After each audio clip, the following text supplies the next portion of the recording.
if you'd rise for the pledge. I pledge allegiance to the flag of the United States of America and to the republic for which it stands, one nation, under God, indivisible, with liberty and justice for all. Well, we had sort of a stereo effect there with a little bit of delay, I think we have. We're on to item 2, which would be amendments to the agenda. I don't believe we have any amendments. Is that true? No amendments to the agenda? Okay, so item 3 is to approve the minutes of April 6, 2021. We have a motion to approve the minutes of April 6th. Mr. Chair.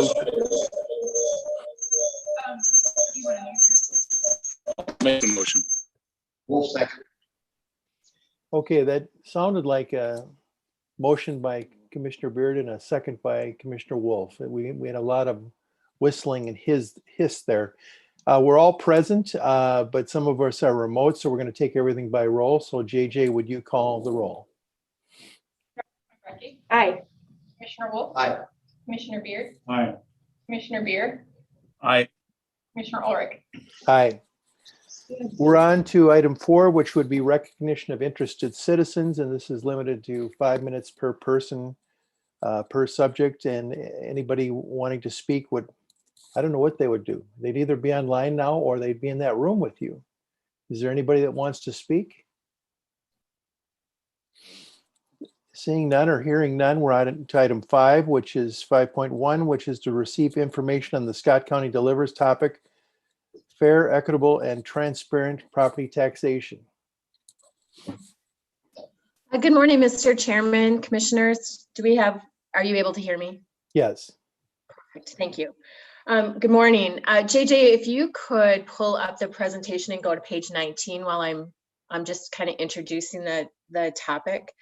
I think we're fortunate today to have a really strong panel of folks to talk about fair, equitable, and transparent property taxation. As a responsible government entity, we have a high degree of accountability to citizens for how we assess and collect those dollars and then how we use them. And we're going to talk about those things today. Our data is going to reflect a high degree of accuracy in our county programs related to taxation appraisals and services.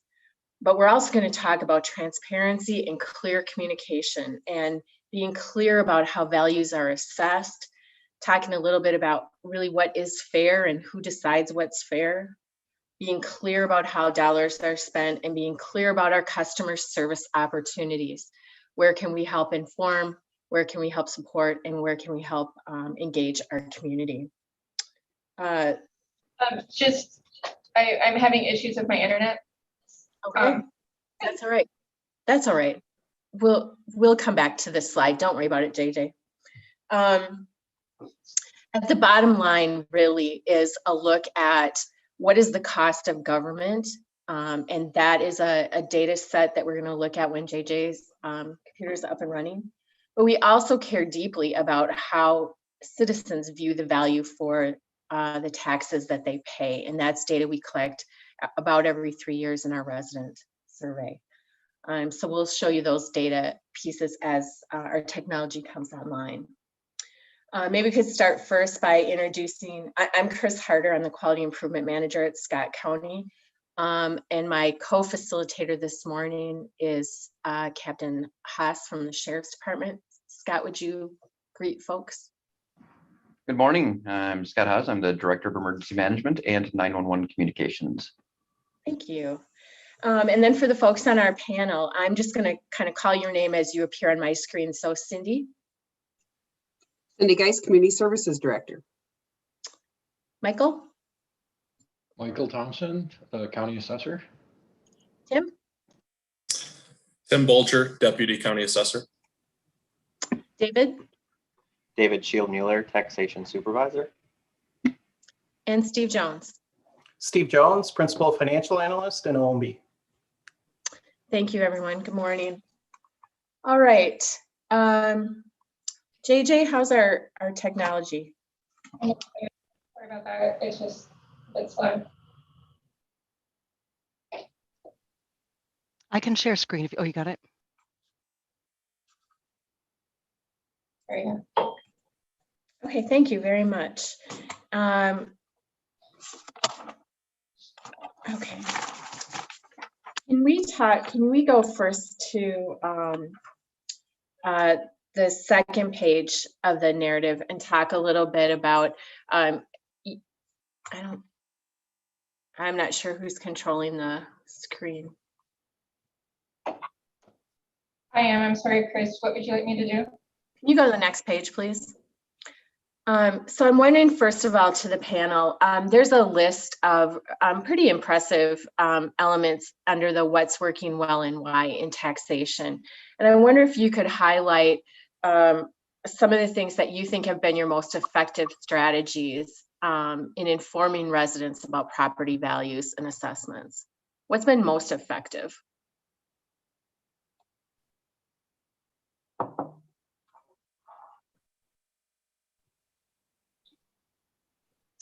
Maybe you could go ahead, Michael.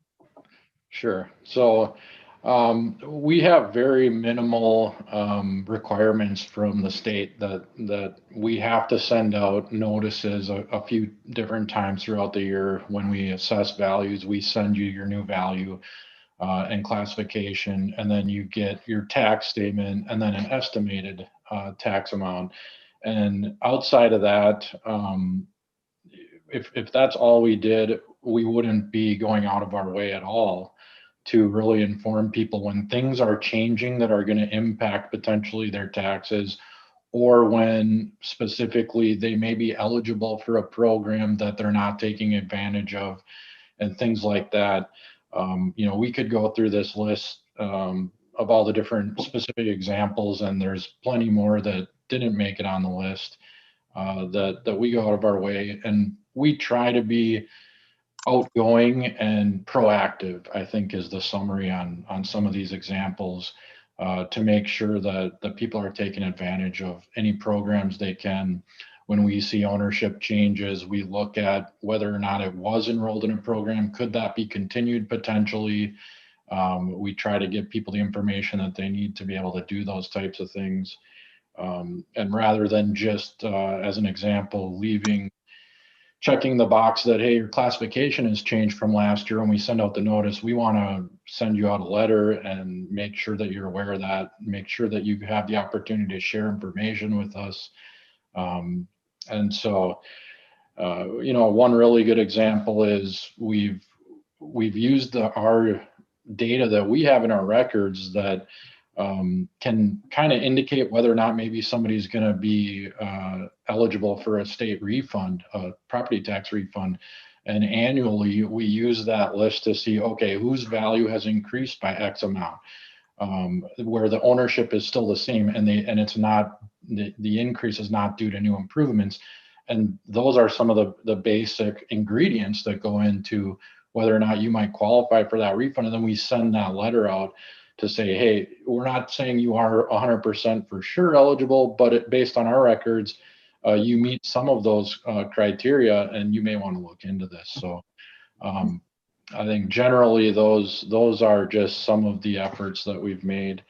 And I don't know if anybody would want to add to those, or if we want to go through, we can go through the list in more detail as well. Michael, I'm just going to add just one other comment. And one of the things that, at least from my perspective, and I try to pass down to all the managers, is that you have to approach everything that we do with some level of a human nature. So a human touch. So by that, I mean, we know that we are governed in tax by statute. And rather than drawing this hard line saying, sorry, this is the way it is, and you're kind of, you're not really letting the taxpayer tell their story. So for instance, this year, David sent me stuff and said, Cindy, we didn't get the information from the Veterans Administration, and we have one or two of our taxpayers that lost their exclusion because they're a disabled vet and because they got disabled while they were serving in the service. And he goes, and so, you know, they needed to have us by this time, and, you know, what do we do? And I said, we do what's right.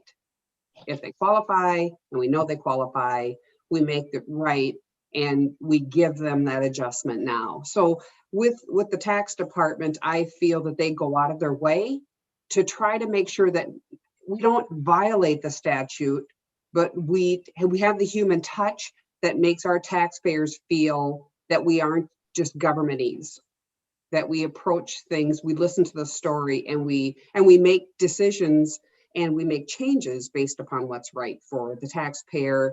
And again, making sure that we're adhering to statute, but putting that little humanness into how we do our work.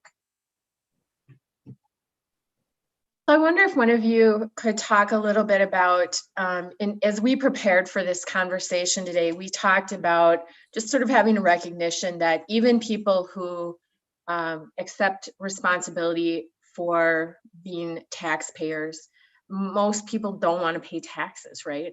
Or they prefer to pay less tax, or even recognizing that that's part of their responsibility, most people might choose something different.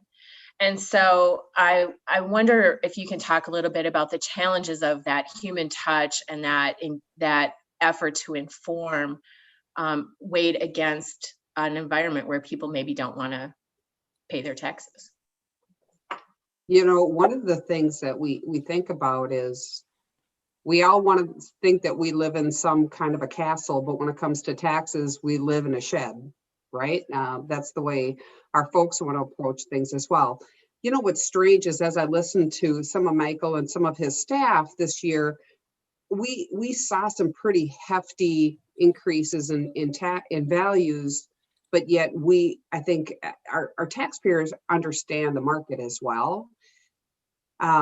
But I think that they truly do go out of their way to try to address and try to give each of our taxpayers the tools that they need, even to do some self-analysis. So for instance, I gotten a couple of calls this year, and I sent them on to Michael, and I said, you know, our taxpayers are getting more educated. We've been trying to go out of our way to try to help them, give every kind of a tool that they need to tell their story to us, such as, I don't like my values. Nobody likes to pay higher taxes. And we're trying to really go out of our way to show the fairness in how taxes are distributed. So if some folks taxes go up by a whole bunch, but their value is very complementary, and the market and the data that we have that's public to them on multiple levels is given to them, they can kind of have a good understanding. And if they still have a story, we want to listen to that story and we want to do what's right. So I think that from our taxpayers' perspective, they got their tax statement. They also got their value notice. And I don't know, and Michael and Tim, maybe you want to talk a little bit more, as far as what the true numbers are. But what I have heard from at least some of the staff levels is that the traffic that our assessor's office is seeing this year is reduced comparative to other years. And I think one of the other things that's a misnomer, and it continues to plague us, and that's to try that we don't increase values so that we get more taxes. I mean, people think that the county is just doing this so that they have more revenue to spend. And we all know from a government perspective, that's not how taxes work. It's just the spread and who pays their share. But the other component that seems to belabor the conditions of the market is that we're always behind.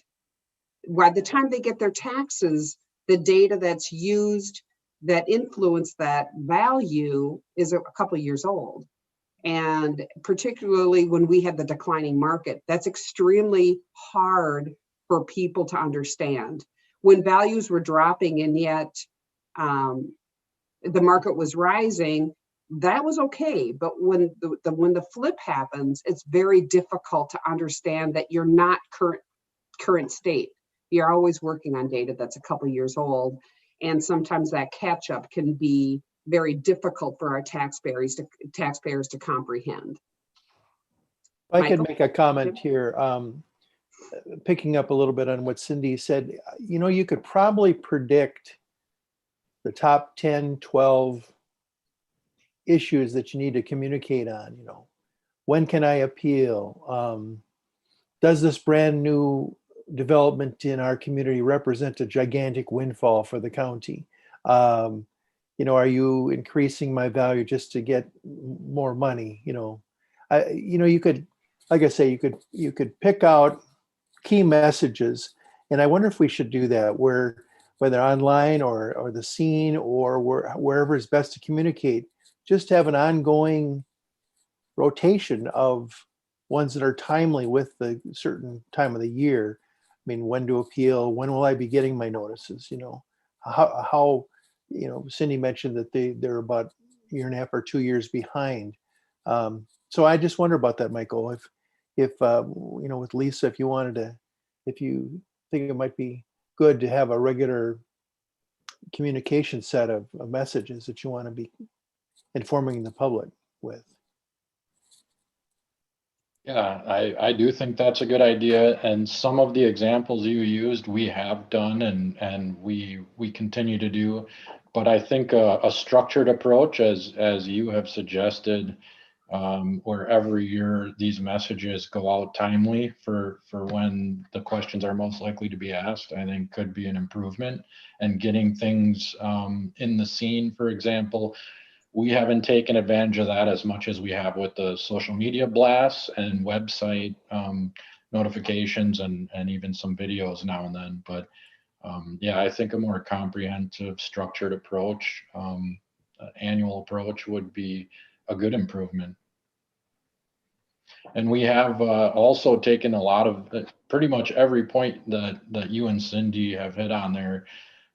We've turned it into a presentation that we update regularly, and we're happy to give that presentation. I've done it at different associations and chambers and city councils, and we've also made it available to real estate offices to try and get those exact points out, dispel the misconceptions and give the important information. And we might go to I think Tim did a presentation for Edina Realty office just a couple months ago with the hopes that, hey, we're going to get this message out to 30 agents and they're going to communicate it to hundreds of clients potentially. So we are trying to reach out in different ways and dispel some of those as well. Good morning, members of the panel. I'd like to draw your attention to the bottom of page 2 in the last bullet. Similar to what we're talking about so far, but it talks about hot button issues and creating an FAQ or a one-pager to talk about those situations. How are you engaged with the community to foresee what those hot button items or topics are going to be before they result in people phoning in and having concerns?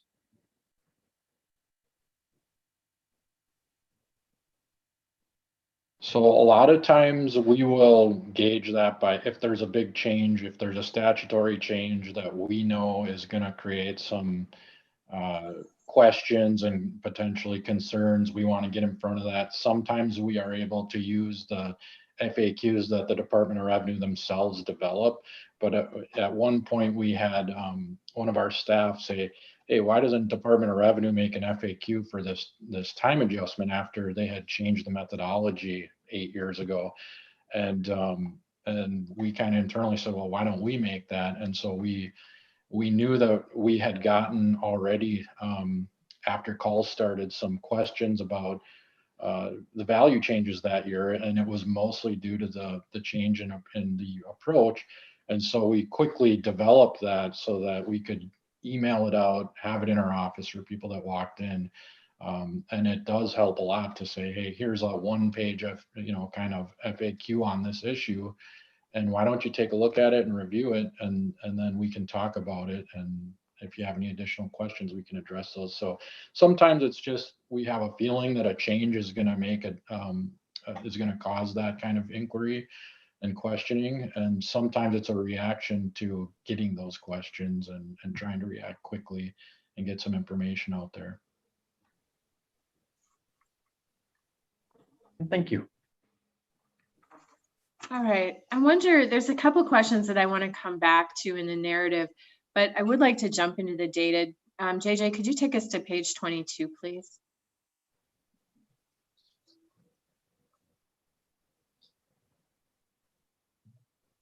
So as we start to talk about accuracy in taxation assessments and assignments of values and things, I wonder, Michael or Tim, if one of you could talk about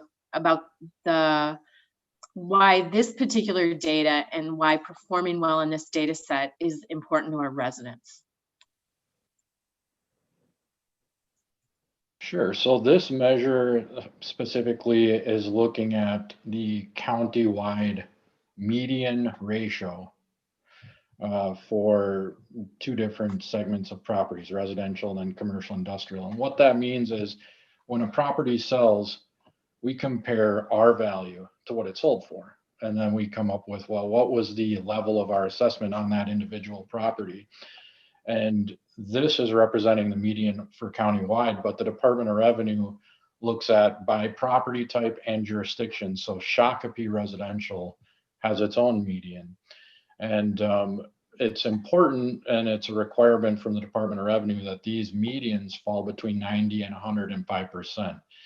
So the reason that's important to people is you want to be relatively comfortable and reassured that we're not going to be taxing you or assessing your value, I should say, at something that's way more than what you could sell for.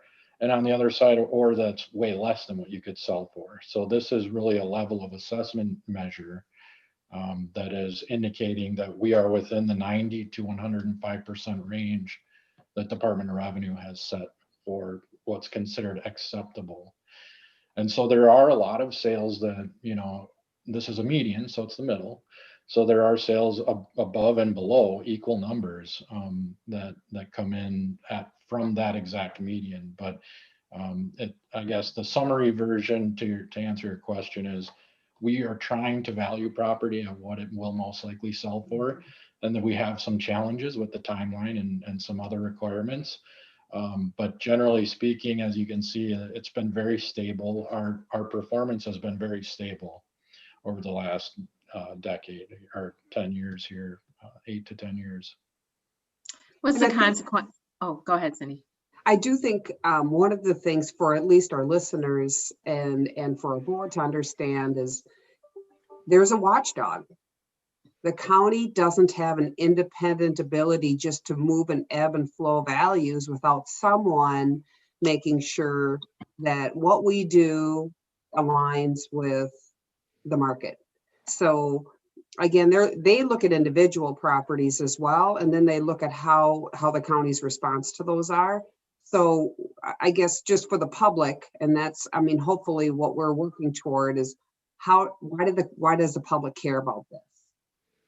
And the answer is because someone is guaranteeing or holding us accountable to our taxpayers to make sure that we are in alignment with where the market really is.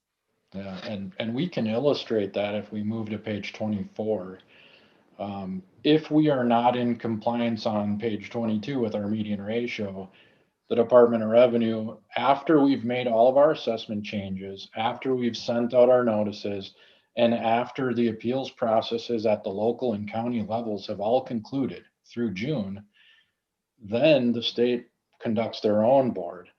And if they find that a jurisdiction is below 90 or above the 105, they will make across the board changes. And so for an example, they might say, all of the land values in, you know, Louisville Township are going to be increased 10% because we feel, you know, the median ratio is below 90 and we feel that's the best way to address it. Now, there is no new appeal process that starts for our taxpayers. They're disenfranchised in all of those because they were looking at one value, decided not to appeal, and they're going to be taxed on a different value that following year. Their only remedy then is tax court, which can be expensive. It's a very, very formal process, and there's filing fees just to get the petition filed. So we want to avoid at all costs having a non-compliant assessment and ending up in one of these categories. And this chart actually shows that the last time we had that happen was in 2006. And it also shows that this is not a very, very rare occurrence throughout the state. This is happening every year to 10, 20, 30% of the counties. Obviously, the numbers have improved over this time period that we're displaying. And there were a couple of years in 2012 and 13 where there was some leeway given because that's when they were changing that trend methodology I had touched on earlier. So if you're wondering why, why did we not have very many changes there?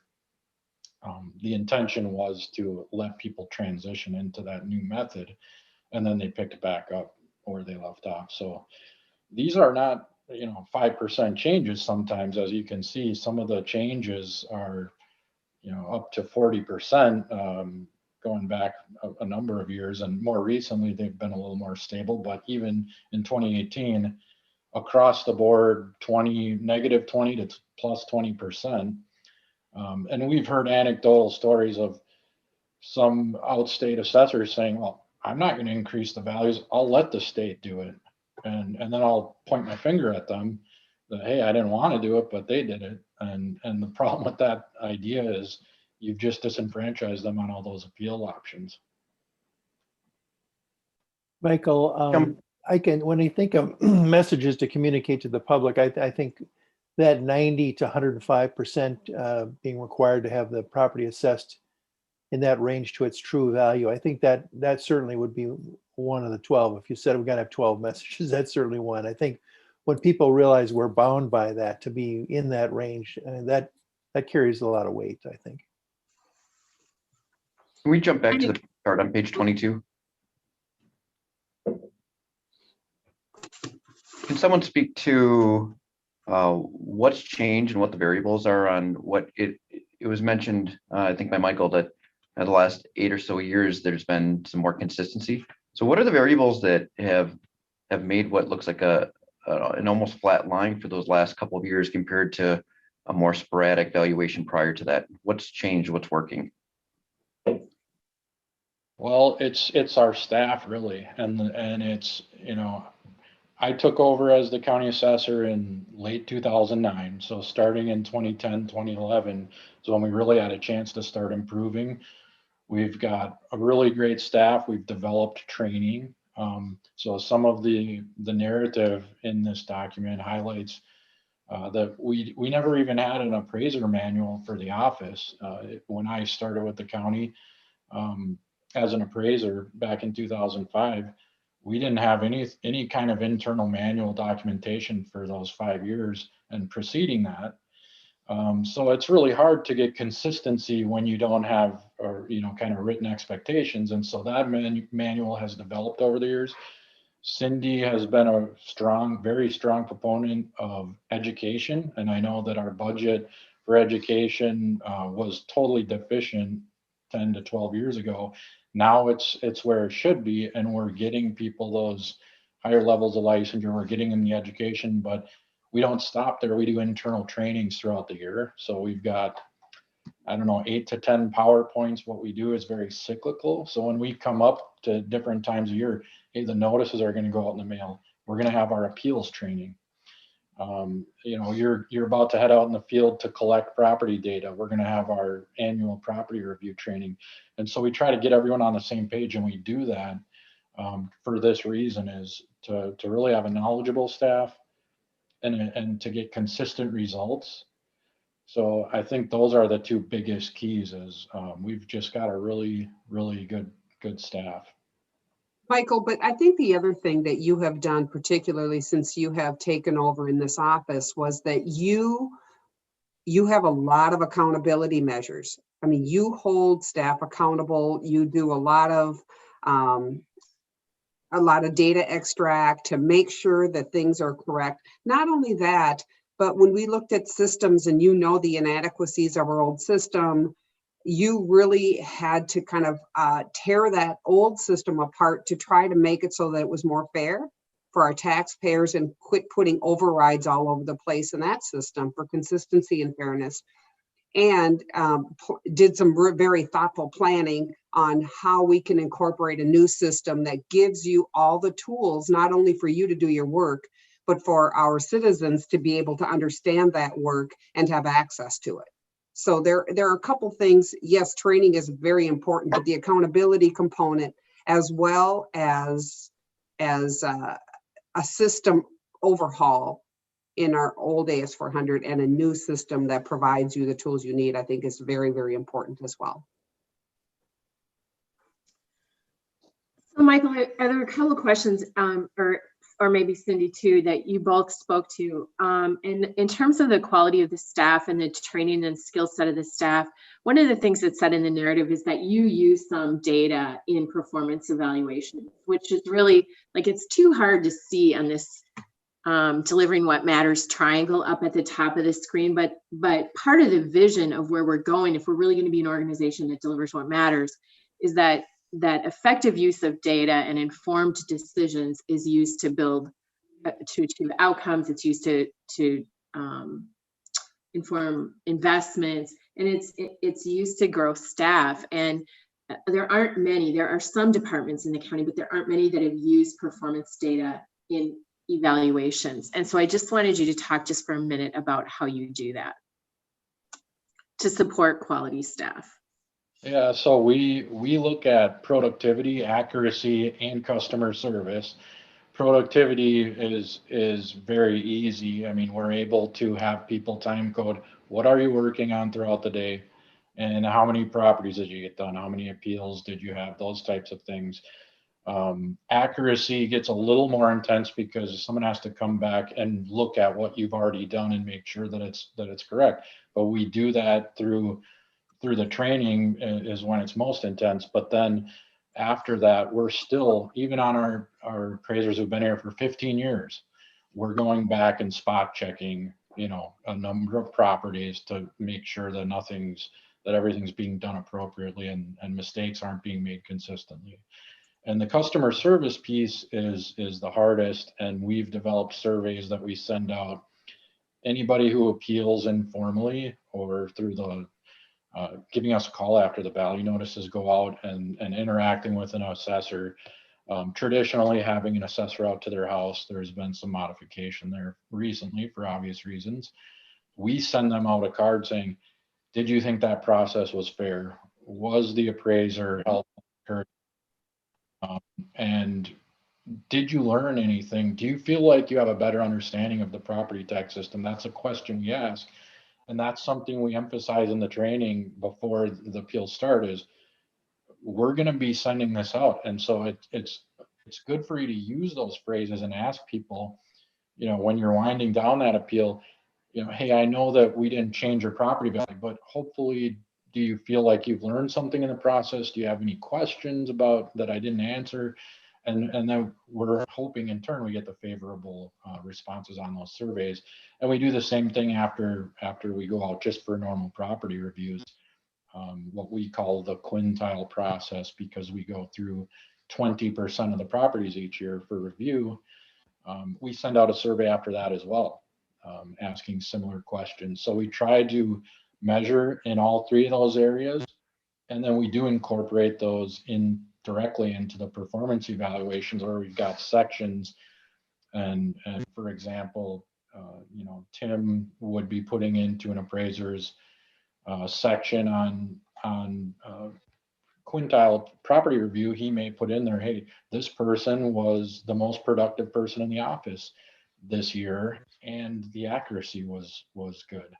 And so that might get them a higher rating in that category and impact their overall performance rating. So we are definitely not just measuring things for fun, but in order to address any kind of issues, but also to keep people, to reward people when they're doing a great job. I'd just like to briefly add, we have 4 kind of areas that we track statistics on and share with staff, and it's the annual review, and then the permit process, the appeal process, and that's all our cyclical work, along with sales. And so we track efficiency, accuracy on all of those, and then I anonymize the data and share the set with the whole team. And then I hold one-on-one meetings with the staff to show them which user they were on that anonymized data, so they understand where they stack up against the rest of the team and understand what office average looks like and how they're performing. And it's a good opportunity to tell people they're doing a great job or work on some areas. So just wanted to add that piece. Nice. Thanks, Tim. So you also mentioned some new technology. There's a new technology that's launching this year in your work area, CAMA, which one of you can speak to the acronym. But I'm wondering if you could predict for the commissioners, what is it that this technology, like what advantage is there to the county? What could we expect to see as a return on our investment from CAMA? Yes.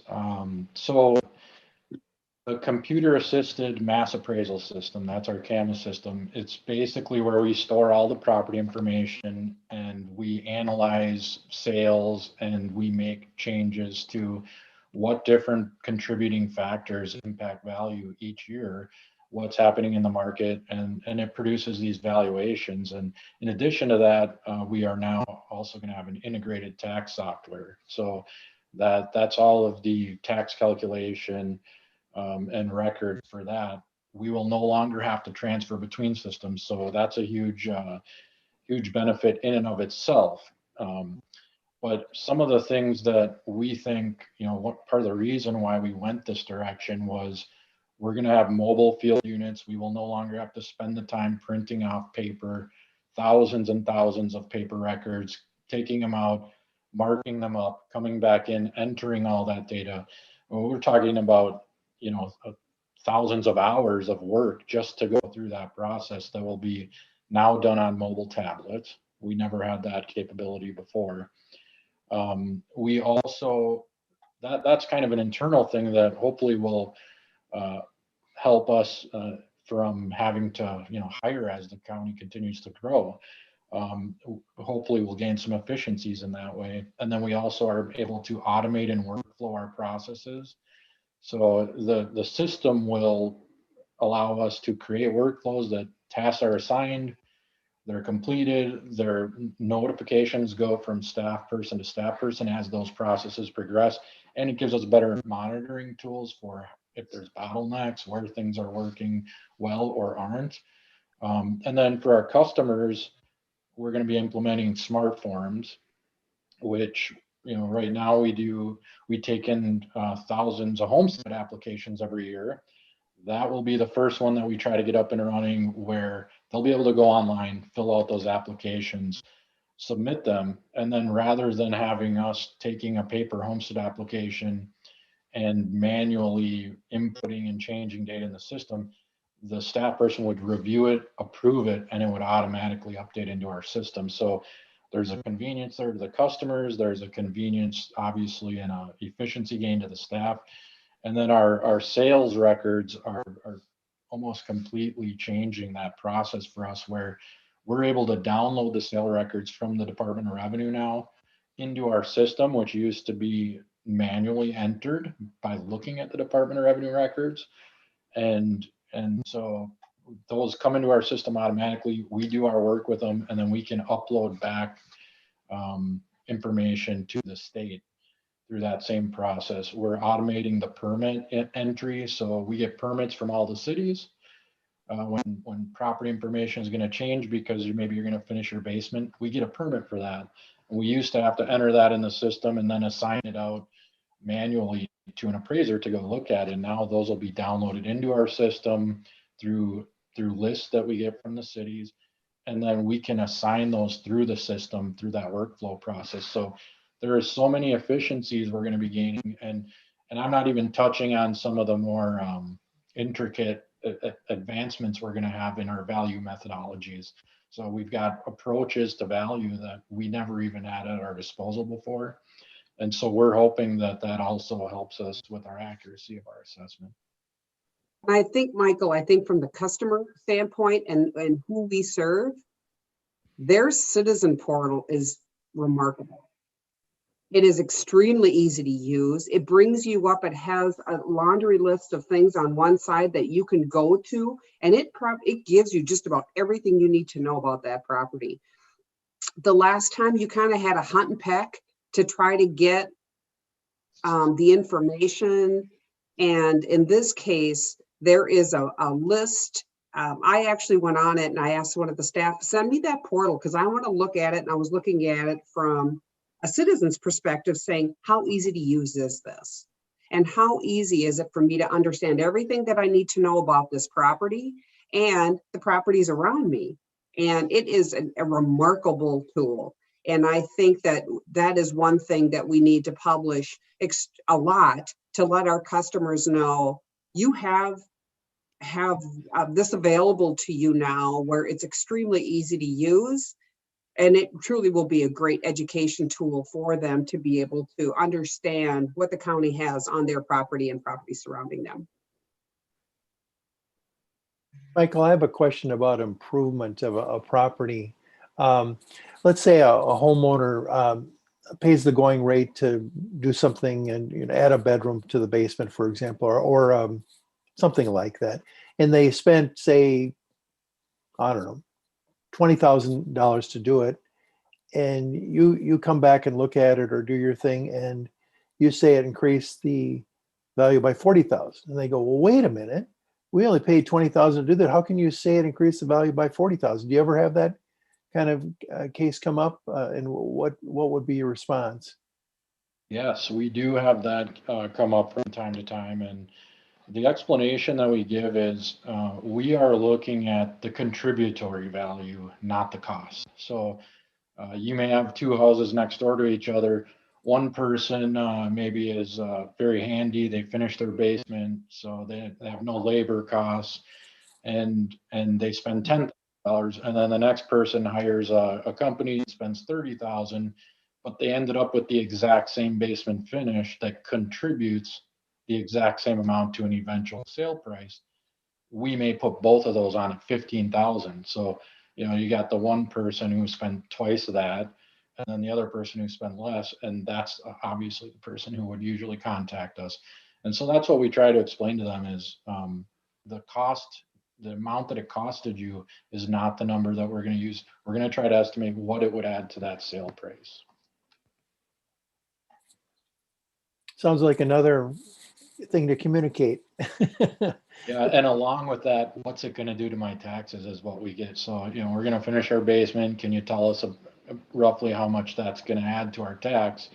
And so we do have a tax estimator tool on our website, and we can, with a lot of disclaimers, give a general idea of, well, if you're doing XYZ in your basement, we might add this value, and then you can go in that estimator, add that, and get an idea of what would it have been this year had your value been that much higher. That's really a good tool as well, Mike, for people who were just looking to buy in the county. Saying if I come in and I pay XYZ for a property that's residential, we don't really have it out there for agricultural properties, but really for residential, assuming like a homestead status, what would that look like? So it gives them an understanding of what their tax burden would be if the house was valued at that sale price. So their affordability is at least known to them in some fashion.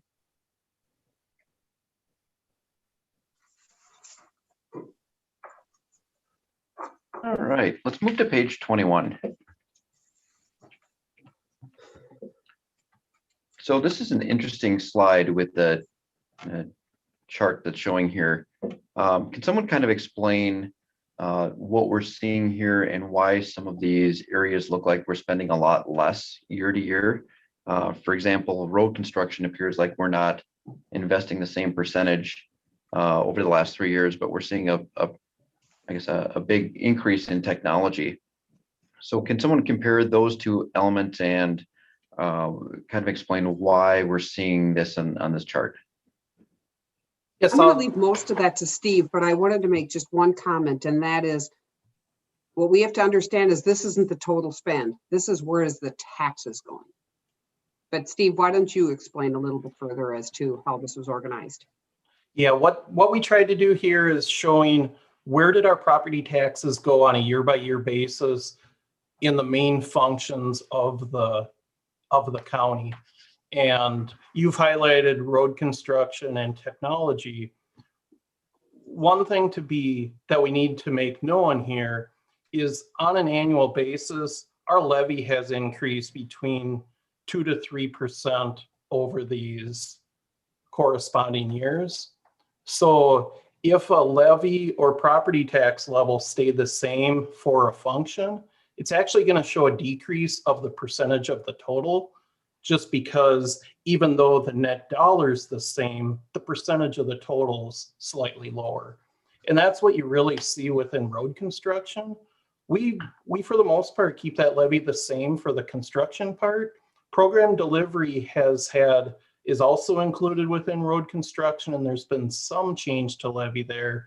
But for the most part, the change here is that the levy has stayed relatively the same, but the overall taxes collected for the county has increased. Now, on the other side, we do show technology increasing, and it's one area within the county that we have targeted more funding.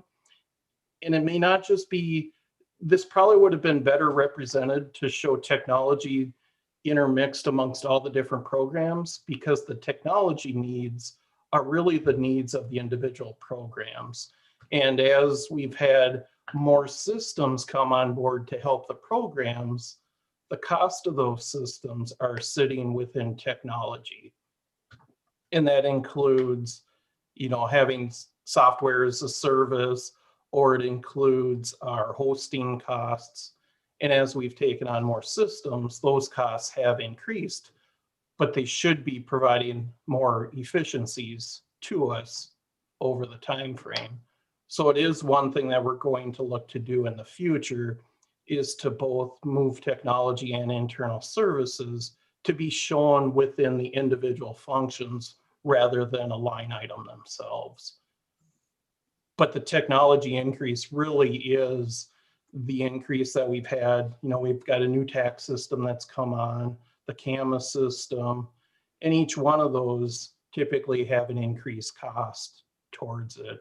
The other thing that we had occur between 2018 and 2020 is that we have now contracted more of our internal service technology needs, the desktop support, those type of things. So we are seeing more of a cost there at this point in time. Steve, could I clarify something?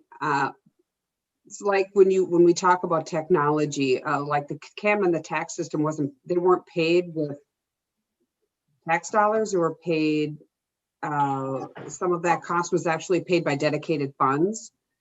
And so when we look at technology, again, I want to put a disclaimer out there. This is truly what did the tax levy support, versus we can incorporate technology, and sometimes that technology is paid for non-levy dollars. That is not included in these line items. If I can clarify. Yes, thank you for clarifying that, because yes, that is the case for both tax system and CAMA. And it's more likely that a system would be tax dollars, but yes, in those instances, there are cases where non-levy dollars are funding the upgrades and that.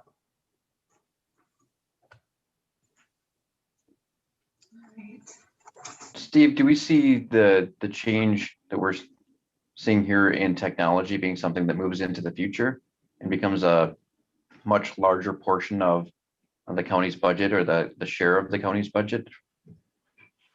I believe what we're seeing right now is we're just at that point in time of really getting the right funding for technology, and then we'll see more of a plateau. But we just need to build our systems up to the right levels. So I really do believe this is more of it's showing for these 3 years, but say within 3-4 years, it's going to be more the inflation factor that we see, and not truly purchasing systems. Although we do have two pretty big systems that we're kind of planning for. One of them is we don't know what we don't know about our financial system. And then we don't know what we don't know about long-term with the sheriff system, with the LATG system. So those are two big heavy hitters that even over the course of the next few years may influence that technology funding in a little bit more aggressive manner too. That still has to be, discovered, I think. Correct. And at the same time too, we've now started to try to set aside funds to help get us to that point in time when we need those systems, that the funding will be available too. So hopefully we don't see a constant increase, Right. but just that we have that constant dollar going towards it. All right. Can I take us over to page 29, please? So I thought this was this is a really interesting piece of data, and I'd like to talk a little bit about this. And I wonder if this isn't a piece of data that you get quite a lot of questions about. If I'm understanding the graph correctly, it shows that the county's assessment, county tax is the same, regardless of where this exact house, this $303,800 house is located. County tax is the same, but it's a nice demonstration of the other entities that also tax people. And I wonder if you could talk about, residents probably really don't understand who's taxing them what, they may not. I'm wondering if you can talk a little bit about how you interface with these other entities and how you help explain that to people. I'll take a first stab at it. I will tell you that right now, remember, the county determines a levy. The levy divided into the entire value of the county equals their tax rate.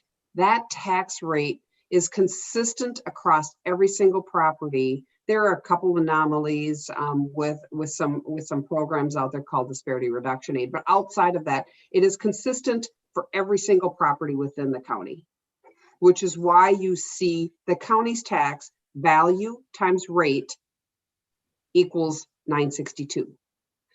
When we go into some of these other areas, each city and each school district has their own rate. So when you look at, for instance, Savage, we see the city tax the same, but we understand there's two separate school districts that will influence the burden of those taxpayers. Another reason why many times we hear taxpayers and real estate agents talking about what the tax burden is, or for the boards, we remember you've seen some split residential properties where maybe one singular property is within two different school districts, and there's an action that comes before you to allow that property to be entirely located within one school district. It's a split residential annexation request, and the board has the full authority to authorize that based upon the data provided. Some folks, some of the realtors will go down and use this data to try to help influence. Some of the rest of them are just looking at which school district is more preferred, of course, by our citizens. But regardless, when we take a look at this, this is a huge eye opener for our residents when they say, well, it's not fair for me who lives in this location. I found my friend who has the almost exact same value house. Now, again, they live in a different city, different school district, but why? I feel, and if I'm the higher paying taxpayer, I'm going to call and I'm going to challenge that. Why is my taxes so much more than my friends who has the exact same value or fairly close? Yet my differential in tax is extreme. Yeah, So we look at who's got the ability to tax. Yeah, I would agree with that. The two biggest pieces that kind of come out of this is people maybe move into certain areas of our county from other counties and question, well, why is my taxes higher? And if they had moved into the bottom end of this list, maybe they would have been lower. And if they move in the top, maybe they're higher. And it's also as Cindy kind of referred to, comparing relatives' tax bills, friends' tax bills, and maybe even in the same city. I've had over the years some Prior Lake calls where they're in or outside of the watershed and they're in a different school. And that kind of explains some of it sometimes. And then the other question we get a lot is, what's this other category, which is mainly, the Met Council, mosquito control, watersheds, CDA. yeah, things like that. So when I do present this to real estate agents, this is the one they start scribbling down rapidly and saying, can I get a copy of that? Can I ask, Mr. Chair, Cindy, Michael, I'm looking at the, like, Belle Plaine Township there. And the one that's like 7 or 8 up, it says Belle Plaine Township, Jordan. And then the city township taxes are $468. And then down about 4 more, there's another Belle Plaine Township, which is Belle Plaine Schools. But the city township taxes are $451. Shouldn't those numbers be the same?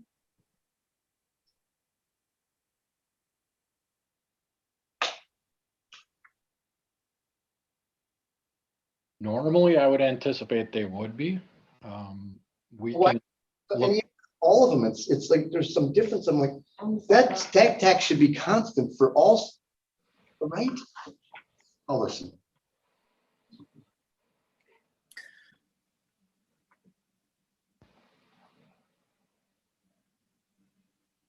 I would say yes, that if they're using straight, oh, you know what? I take it back.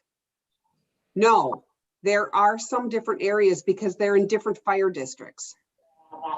So their fire levy, remember, townships are supported by city fire districts. And so depending upon what fire district they are in, their funding is segmented. They have 3 fire districts. Each one of them is depending upon where you live. Okay, I got it. Because I'm looking at like, those should. Belle Plaine Fire, New Prague Fire, Jordan Fire, whatever the situation is, that influences township taxes. Okay, got it. Sorry, I probably should have known that. No, most people don't know that. Actually, there's legislation out there that allow these fire districts to create a special districts and levy themselves. We'll see where that goes because it's included in one of the omnibus bills. I see. Got it. Thank you. You bet. All right. As we approach 10 o'clock, I'm just wondering if there are 2 questions. One is, are there adaptations that your work area made during COVID that have produced some learning that you will continue going forward? So let me ask that first. We've definitely adapted, and one of those adaptations has been we have not been going into properties unless it's very specific circumstances. For example, tax court petition involving a multi-million-dollar commercial property. We take the appropriate steps, and in some of those instances, we need to get inside the property. But we're still physically going out to properties, doing external reviews. We actually, and it's mentioned in the narrative, that we've been trying to work with Department of Revenue and find ways to implement alternative property reviews, because we spend a lot of time in a normal year walking up and down the streets, knocking on doors. People are not home. There's a lot of families are 2 income now, and there's just people are not home like they were 40, 50, 60 years ago when these laws were written. And when they are home, they're less likely. And I've even noticed over, my career alone that people are less likely to welcome and invite the assessor to view their property. And that's just been something that's changed over time. And so we're spending all that time and effort. And if we can get reasonably accurate data through new technologies and more efficient methodologies, that we would love to do that. And we've been exploring that before COVID. COVID kind of gave us the license to do it, to actually do those reviews. And we're seeing, you know, for example, in our appeals data, there's a chart on page 25 where we surveyed people about their experience. Did they think the appeals process was fair? And we saw a significant uptick for 2020 that more people who did not receive a value change thought the process was fair this year. So it's kind of an asterisk because we had a different process in place whereby we were having them send photographs in. You know, we needed to see property to make any kind of determination, and we'd get 10 plus photographs of different areas, kitchens, bathrooms, for our records. And I don't know if maybe that's a contributing factor in why people thought the process was more fair last year that didn't receive a change. But I think people generally, if they don't have to invite strangers into their home, that's their preference. And we also had a survey done, I think, at the last time the county fair was held in 2019. We had a survey that we just point blank asked, would you ever allow, under any circumstances, the assessor to come inside your property? And I believe it was at least a third, or roughly a third of the people said no. Not if with an appointment, not with a pre-call, not if I was trying to appeal. For no reason would they do that. And so if one of our requirements is to see the property as part of our process, and that's a non-starter, that person is just kind of forfeiting their appeal rights because they're not going to allow us in their property potentially. So under this new methodology, that would give them the opportunity to still appeal if they're willing to share some interior photos, of course.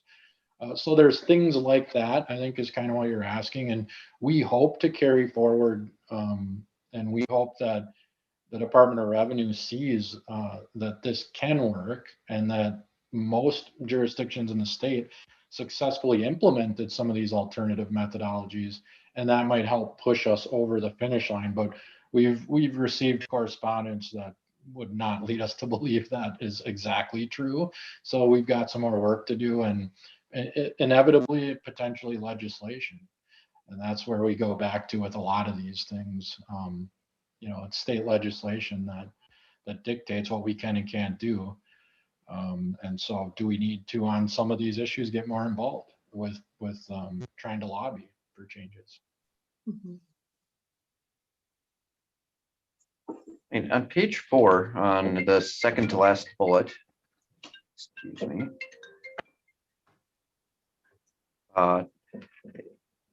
it identifies that we haven't provided information in other languages, which could be problematic as the county becomes more diverse. So can you speak to what triggers there may be, or what at what point in time would this change, and what are the factors to make that successful? I know that this is one of the items that I brought forward, and I'm looking at, you know, from an election standpoint, to the requirement for instruction, and even not ballots, but instruction anyway, to be given to folks who are maybe non-English speaking residents. And when we look at our properties, it's like, how do we provide a notice that would give everybody what they need in order, so that they understand, so that they know the right questions to ask? And there's our communities that are extremely challenged and probably a little skittish of the government, period, that they don't ask any questions, and you kind of wonder how often they really understand what it is that they're getting. I think that the only way that we can actually truly get to statements that can be in alternate languages is going to be to have them done electronically, which of course we know provides other types of challenges. So because they're specific to each owner, if the template, the base template can be changed so that they understand what they're looking at, that would be great. But I do think that it's going to have to be only when we are able to offer them all online, which we do today, but they're PDFs of what it is the vendor is printing. They are not, they're not created on the fly and we have the ability to put them in alternate languages because of generally programming. Additionally, the statements and the notices particularly are driven by the format of them, and exactly what they need to say and exactly the terms and the words are driven by what the Department of Revenue sends us. And I think that as much as we talk about at the legislature and here at our local governments, that we need to think a little bit differently on how we communicate with the populations that we're serving. They're way behind they're way behind as well. That they're not even talking about how do we produce information that our taxpayers can understand more so than what they do today. So Michael was talking a little bit about the Department of Revenue does not want to move off the dime about having to do these in-person inspections, but we know that how people respond to government today versus what they did and what was acceptable 50 years ago, it isn't compliant anymore, and we need to change how we communicate with our folks. And as much as we try to push for that, we haven't gotten any momentum from our state leaders that will move us in that direction. So we would need their support to be able to put this out there. We would need programming. We would need really to have a system where folks could go on and get whatever is they need and whatever language they need. Even Michael's FAQs, there's FAQs, but they're all in English. And so do we take those FAQs and try to use some tool to put them in variable languages so that people, when they look at them, it's understandable to them in their own language?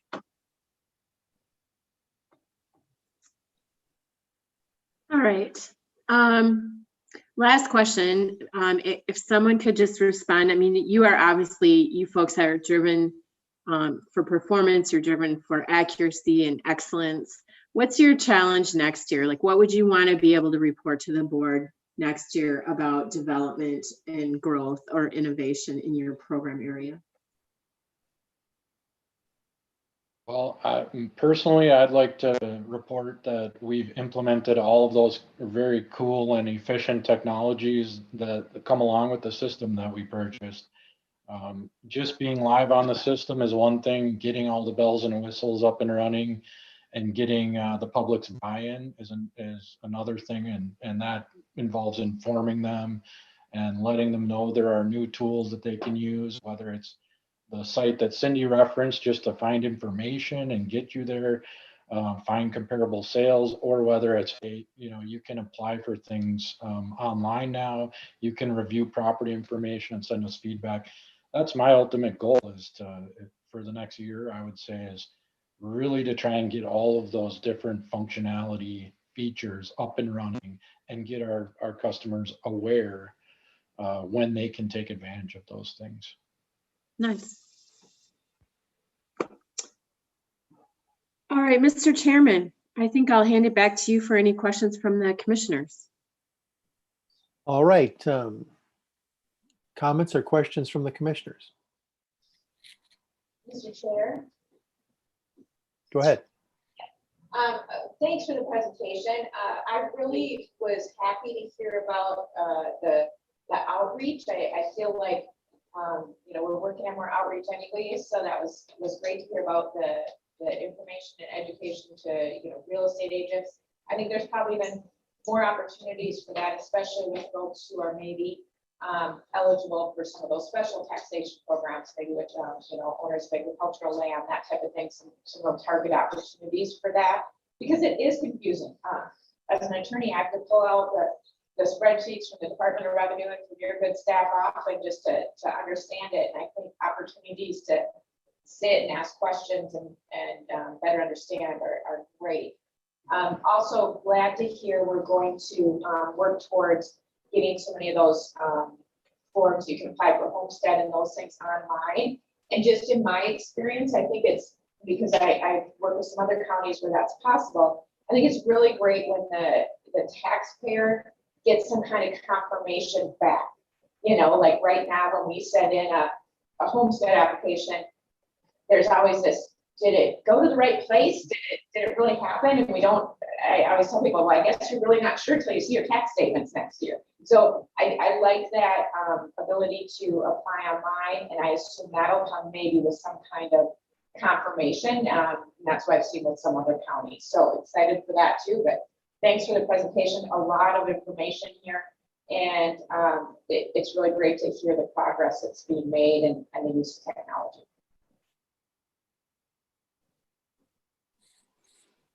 Other comments or questions? Yeah, Mr. Chair, if I may, I would just say, just a comment to say thank you for making a very complicated process less complicated. I won't say easy, but I've always been bullish and sending people to our folks to say, hey, if you've got a question, ask our people, because we do. I don't know what the phrase, Chris, you said earlier, but like we have people's best interest in mind. And so that gives me a lot of faith to push people your way to say, hey, if you got a question, an issue, a clarification, call our folks and work through it. And they're willing to do that. So thank you for being willing to be willing. I appreciate it a lot. And our people do too. All right. See, Michael, I do have one question, comment, basically.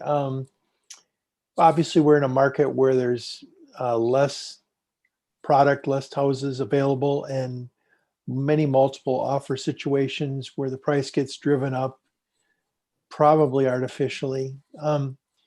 So I guess I'm expecting you're going to have a year or two from now real spikes in valuations in the lower end of the market. And I'm wondering if those spikes are real values. In other words, if somebody pays $375 for a 3 1/4 house now, and the real value is 3 1/4, and they just overpaid because of the pressure in the market currently. I mean, are you a little worried about that, or what do you think about the future we're facing with this market? Yeah, I understand the point, and I think the key message for the taxpayers is we are setting the market on those fair market transactions. So although we may see a spike, it's not necessarily like the same situation with the ingredients that led up to the foreclosure crisis, where people apparently shouldn't have been getting the financing they were. This is a little different, where you have even sometimes cash offers, 20, people are trying to put as much down as they can. So there's equity in there, and there may be for appraisal gaps with more cash. And so this is really supply and demand. Obviously, we have contributing to this the lumber prices. That's impacting new construction as well. And so we do not have any mechanism, I think, to answer kind of part of your question, to identify and say, based on the current market and the low inventory, these prices may be inflated from what they would be had inventory kept up. And so therefore, we're going to either discount them or take them out of the study altogether. There is no mechanism for that currently. So these are influencing, they're going to be influencing our assessed values for the upcoming year. And if there would have to be some kind of change in the supply, I would imagine, whether it's more properties being built in the lower end range. And the other factor that we're seeing is there's a lot of companies buying homes to rent them now. And that's adding to the demand side of it. So all the while you got supply going down and these new sources of demand, Maybe these are the real values and there's not going to be some kind of crash in a year or two. That remains to be seen. And, you know, we will be reacting to these sales though that are setting the new values and adjusting assessments accordingly. Yeah, I understand that. Any other questions or comments? I think we all are very thankful for this presentation. You guys did a great job, very good information and good work. Thank you. All right, we're going to move on to our consent agenda. These are deemed as non-controversial items. I'll read the consent agenda. Any item can be pulled for separate discussion. 6.1 is to approve the payroll processing of personnel actions. 6.2 is to authorize resolution 2021-75 approving a grant application to the Metropolitan Council Equity Grant Program for establishment of mental health and nature-based wellness programming in the county's regional park system in the amount of $162,000, and if awarded, the acceptance of and entering into a grant contract. Oh, my screen just changed, so I'll have to, please don't change the screen while I'm reading. And if awarded, the acceptance of and entering into a grant contract amending the 2021 budget. 6.3 is adopt resolution 2021-29 authorizing into a cooperative maintenance agreement with the city of Shakopee for the County Highway 17 pedestrian bridge project. 6.4 is adopt resolution 2021-68 authorizing final payment to Asphalt Service Technologies Corp. in the amount of $1,000 for the 2020 seal coating contract. 6.5 authorized resolution 2021-77 approving a grant application to the Metropolitan Council's Equity Grant Program for making equitable improvements at Cedar Lake Farm Regional Park in the amount of $195,000, and if awarded, the acceptance of and entering into a grant contract and amending the 2021 budget. 6.6 is approve record of disbursements and approve claims. 6.7 is adopt resolution 2021-84 approving the grant application for Office of Economic Opportunities Homeless Assistance Grant Funds in the amount of $200,000 for July 1, 2021 to June 30th, 2023, and if awarded, the acceptance of and entering into a grant contract with the Minnesota Department of Human Services and amending the 2021 budget. That's our consent agenda. Does anybody want to pull an item for separate discussion? Mr. Chairman, Go ahead. I don't want to necessarily pull 6.2 and 6.5, but just make a brief comment to staff that when words like equity funding and Met Council appear in the same sentence, my hair stands on end, there's a yellow flag waving, and so on and so forth. Now, I did manage to read the resolutions and the rationale behind them. I want to assure my colleagues that these are promised to be grant funded positions, so they won't be full-time staff if the grant goes away. But I just want to caution the taxpayers, what we're doing here is raising an expectation. Park people now are not just going to be parks of all comers, so we're going to actively fund the community and look for selected groups of people and compel them to come to the park and offer them free transportation to get there and get back. Mr. Chairman, I'll support the consent agenda as you presented it, but I just wanted to make those observations that the Met Council is out here monkeying around with and offering us money to cooperate with them. And I'm not sure to what end, but at the moment it looks harmless to the taxpayers, but just know that we're paying attention. All right. I had a comment on 6.2 as well. I understand it's a grant and so forth, and I read it and I go, is this the best we can do if we're talking about health and mental health in a park? Is this, if we had a wide open ability to do things in that category at the park, is this what we would do? I don't know. So I'm guessing we have very limited parameters under which we have to apply under. But so I had questions about that, but I'm not going to pull it. So does somebody want to make the motion? I think Commissioner Beard made the motion and I will second it. Okay. I wasn't sure if that was a motion from Mr. Beard or not, but we'll accept it as a motion in a second. Any discussion? Go ahead. Thanks. You know, and this is kind of following the chair and Commissioner Beard's comments. I do think, though, I mean, we need to. I like one of these grant proposals, especially as far as making the shoreline more accessible at Cedar Lake Park. We use that park very often for people with disabilities, the fishing program. That's going to make a big difference and allowing for more shoreline fishing there. So there is some real good here. And then I understand what the chair was saying about the 6.2 grant, but you know, our staff are going to, if we receive this grant, work within the parameters of the grant to do good work. So I fully agree with what's been said, but I think I want to just add that there are some positives to it. The other thing that I appreciated was these, and I know they're in draft form, but these new forms that I think staff are going to start using whenever there's a grant application to give us more information about, you know, are there staff being hired? What's going to happen if we don't get the grant versus when the grant runs out? So I appreciate seeing that additional information provided to us, and it makes it, I think, just there's more integrity to our approval than. Mr. Chair, if I may, I see a dead horse here, so might as well jump on as well. I think this all kind of puts our guard up. It certainly puts my guard up, but I also read the information and like the idea of creating better accessibility at Cedar Lake and other lakes, other parks.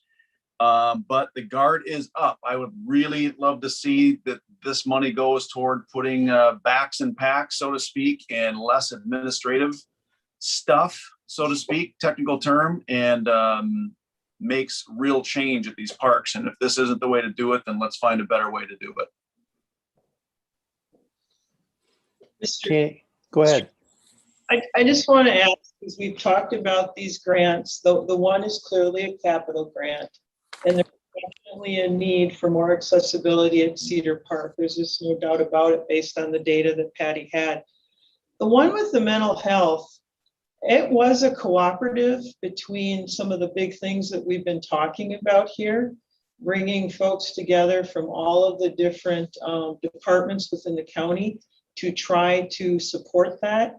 And so when we looked at the grant application, it was able to bring different departments together to apply for it.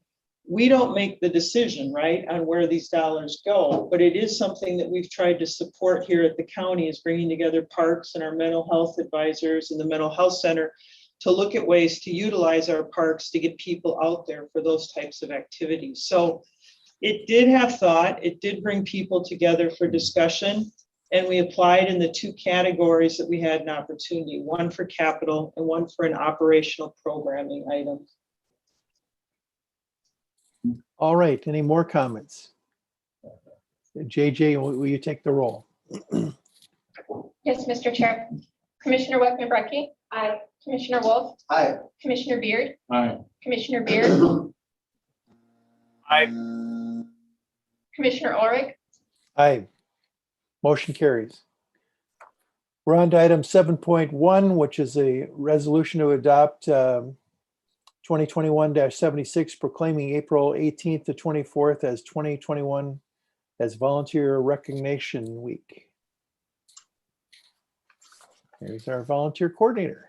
Yes, good morning, everyone. I'm Kara Madsen. I am the Volunteer and Community Coordinator for Scott County. And I am here just as Commissioner Ulrich spoke about adopting resolution proclaiming this week as Volunteer Recognition Week. So JJ is going to run my slides for me. You want to click to the next slide, JJ? I just wanted to give you some background on last year's numbers. Our volunteer hours for 2020, we had a total of 13,044 hours, and that involved about 376 volunteers. Of that number, COVID, anything COVID related, such as COVID testing, any different programs that we were working with during that time frame included the hours of 5,060, and about 117 volunteers. And I'll talk a little bit more about some of those ways that volunteers were helping during this time of COVID. So you can go to the next slide. Here just gives a department breakdown for 2020. Again, these are approximate hours. Not all our volunteers report their hours, and the main reason for that is that many of them are doing this out of the kindness of their heart. So they don't always want to report those hours, nor do they want to be recognized. They just want to help out where they can. But this will give you kind of a breakdown of where we had hours for 2020 and the amount of volunteers we had, and then again about the average hour per volunteer. So you can see the breakdown here of our advisory boards and committees, again, our emergency response, health and human services, jail programs, the library programs for both adults and youth, our overall Scott volunteers, and those are people that are doing possibly community outreach for us, some other areas that they're volunteering that are not necessarily listed above, our sheriff reserves, and then our transit. So we had as you can see, there is the total hours there. So that just gives you a breakdown of where our volunteers were helping during this time frame. So if you want to go to the next slide, JJ. So I just wanted to share a few stories here with you about how we are actually making a difference. So the volunteer program, as did many other programs, kind of had to do a pivot when we moved into COVID, and really had to shut down a lot of our in-person volunteering, and it kind of changed our landscape and where our volunteers could help. As COVID progressed, we were getting requests for people to volunteer. I was probably getting about 20 volunteers almost a week, people reaching out, wondering how they could help, where they could help, what they could do. So it was a challenge to try to find things to, ways that they could help volunteer that would keep them safe, but also benefit us in government and also in the community.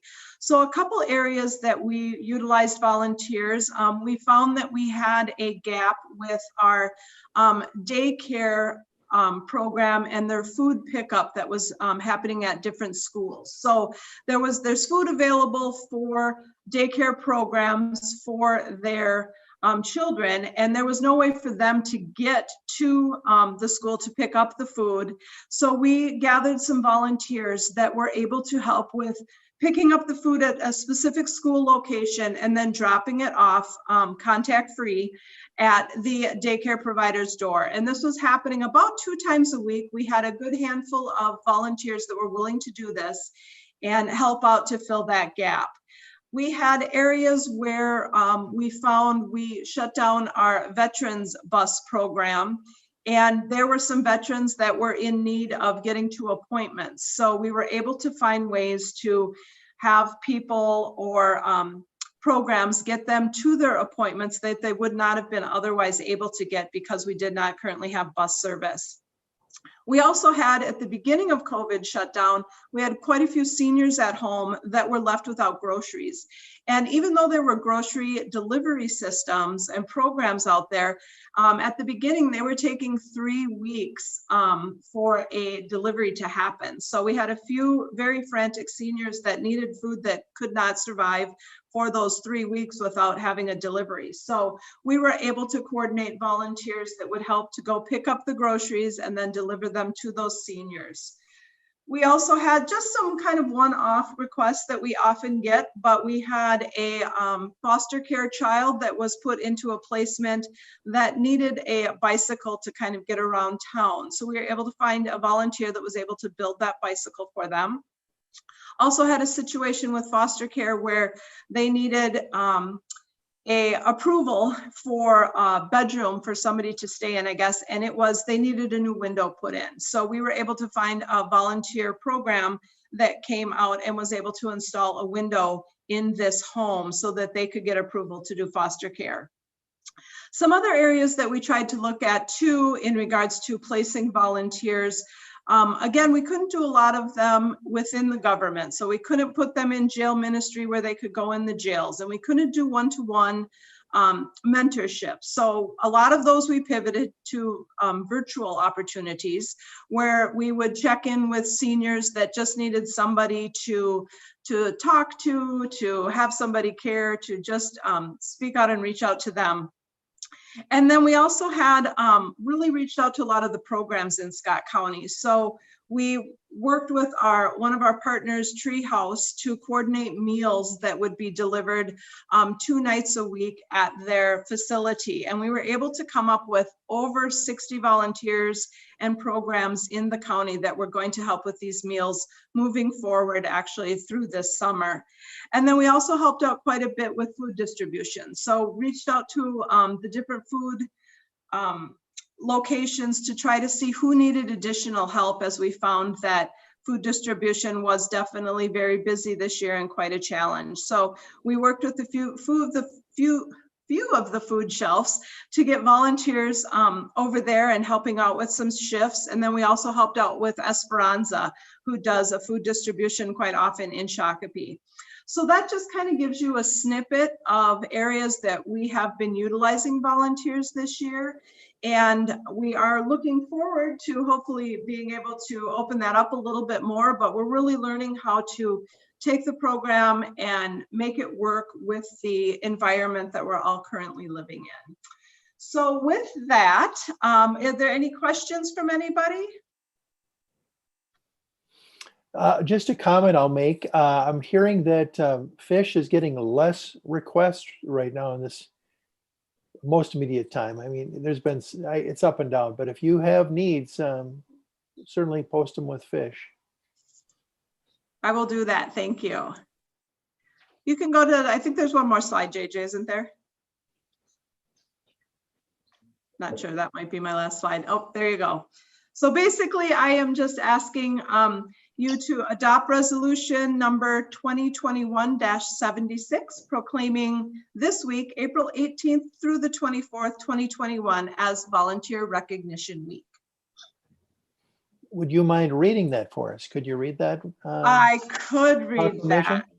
Yep, so resolution number 2021-76, proclaiming April 18th through the 24th, 2021 as Volunteer Recognition Week, whereas over half of all Minnesotans engage in their communities, impact their neighborhoods, and enhance their world through a multitude of volunteer services, and whereas through this selfless dedication, innumerable lives are changed, families restored, neighborhoods revitalized, and individuals reinvigorate, which in turn brings all communities together in the pursuit of health, vitality, and sustainability of Scott County.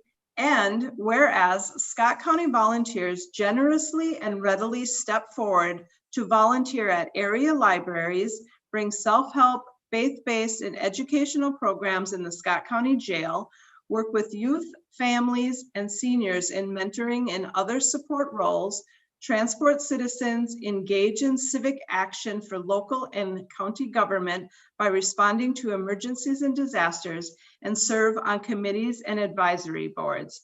And whereas this level of involvement provides substantial saving and benefit to Scott County taxpayers and its citizens each year. And whereas it is both fitting and proper to recognize our dedicated citizen volunteers who have demonstrated their commitment to the betterment of our community throughout the year.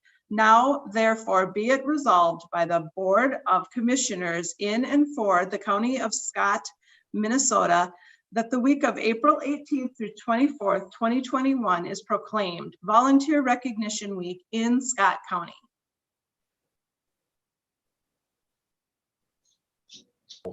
Thank you for that. I was muted there for a second. Thank you for your great work with our volunteer program and all the coordination you do. I'm sure it's very gratifying, and we're very thankful for all your work. So we have a resolution before us and a proclamation. Who would like to make the motion? Mr. Chair, I'll make a motion. Second. Okay, and we have a motion and a second. Any discussion or comments? All right, JJ, would you take the roll? Yes, Mr. Chair. Commissioner Wekman-Berke. Aye. Commissioner Wolf. Aye. Commissioner Beard. Enthusiastically, aye. Commissioner Beard. Aye. Commissioner Ulrich. Aye. Motion carries. Thank you. We're on to committee reports and commissioner updates. We'll start with Commissioner Brecky. Thank you, Mr. Chair. Since our last board meeting on April 6th, these are most of my activities. Later that day on April 6th, I had the Together We Can Steering Committee meeting. And then that evening, I went to Belle Plaine Township meeting and Lakely Township meeting. In Belle Plaine Township, I guess most recent news, they had a special election and Tony Cordner was reelected as a supervisor. Been working with Marty a bit. There's a wedding barn in Belle Plaine Township with a CUP that the township really is in charge of dust control and trying to make sure that citizens know to go to the township for that issue. And then at Blakely Township, some really good questions about the transportation sales tax, and then some discussion about the 51 turnback. On Thursday, April 8th, I attended the Fish Monthly meeting virtually, and on April 9th, the Scale meeting virtually. On Monday, April 12th, I had a MELSA Executive Committee meeting. On Tuesday, April 13th was AFSCME Labor Management Committee meeting. Just some good discussion there about folks getting back to the office, about mask wearing here. Just some concerns were put out by different employees, but I think everybody's listening, respecting, and figuring out those concerns. Later that day, I had my monthly meeting with the county administrator. On Wednesday, April 14th, I had a short meeting with Brad Davis about County Road 51. Thursday, April 15th was the Scott County Library Board of Trustees meeting. And I just want to take a minute to tell you all about just how much the libraries have been doing the past year. They've really pivoted quickly. You all know about curbside pickup where people could order their books, drive up, get their books, but they've also just done so many, they figured out so many ways to reach people at home through video and YouTube, mailing out packets that have been very helpful to families with young children and also senior citizens. I've received a lot of good feedback from residents who received those packets in the mail and have been able to have those additional activities at home. So it was a good meeting with the library board and constantly figuring out, what more and how much more outreach the libraries can do in the community.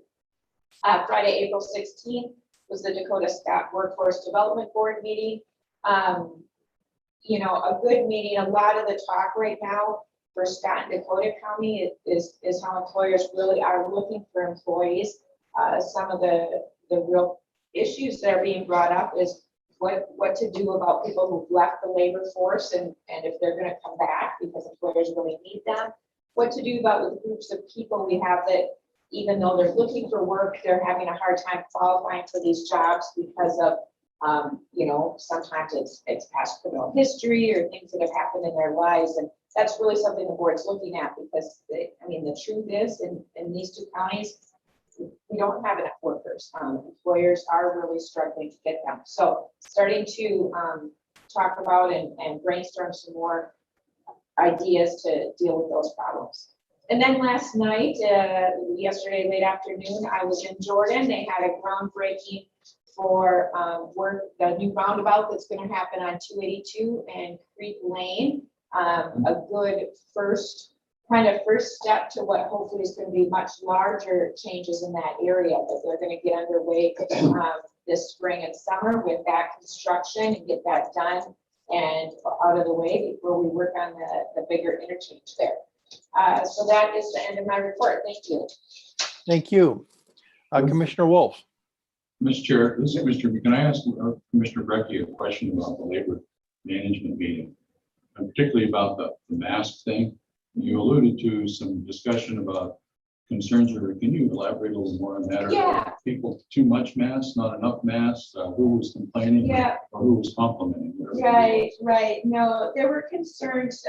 So many employees have ventured back for the first time recently because they've been moving offices from the old building to the new building. and felt that not all employees were wearing masks as they should be. And so it's really just some reminders, I think, going out to folks that when they're not able to social distance, that they need to be wearing masks. So that was the concern. Thank you. All right, Commissioner Wolf, thank you for that report.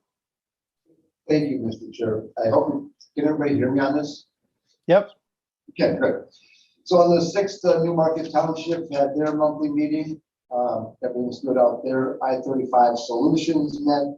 They talked about the projects and how they're coming along with the 35W and what's going on there. Things are moving along pretty good. That afternoon, I went to actually went to get a vaccine, the Johnson & Johnson, and I can't say enough about what the staff and all the people working there are doing. There's just a lot of moving parts going on there, and I'm telling you, it's a monumental effort. So my wife said, "Wait, this is pretty slick." So then after that, Elko Newmarket had their meeting. Things are going good. They talked about the water and some billings that are going on. Spring Lake Township had their monthly meeting, pretty quiet. In the scale meeting, which talked about, and on the 9th, and then also the 9th intergovernment call for the White House. On the 12th, planning and zoning, couple permits there, and then I met with on the 16th, the soil and water. There's some a growing water issue out in Newmarket Township that somebody's been losing a little bit of their land every year to water, and because the culvert is been set differently. And then last night, the 19th, Prior Lake had their workshop and city council meeting. At the workshop, they talked about the budgeting, and always a challenge, but I think they're doing okay there. And then Credit River had their they're having meetings twice a month now, and so it's kind of a little bit of a light agenda, but the big thing really out there is the election coming up on the 11th of May. And then next Monday, the 26th, there will be a like a forum with all the candidates. There's 13 candidates, 3 for mayor and 5 for each the 2- and 4-year council position. So it's if you're out in Credit River, that's going to be a good place to get to know some of the candidates and go from there. So that is my report. Thank you. Just a question on that report. Wasn't there something else that happened on the 6th of April? Yeah, that's all right. Tom was reelected to the Minnesota Valley Electric Co-op on the 6th. Congratulations. Thank you for mentioning. All right. Commissioner Beard. Thank you, Mr. Chair.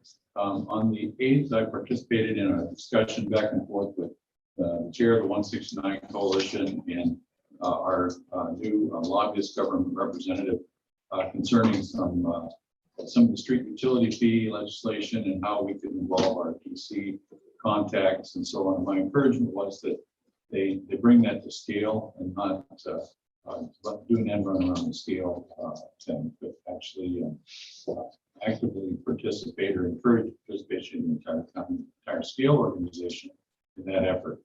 On the 14th, participated in the Mike board meeting and update on the legislative session. And on the 16th, the AMC board met. All these reports were virtual, and had a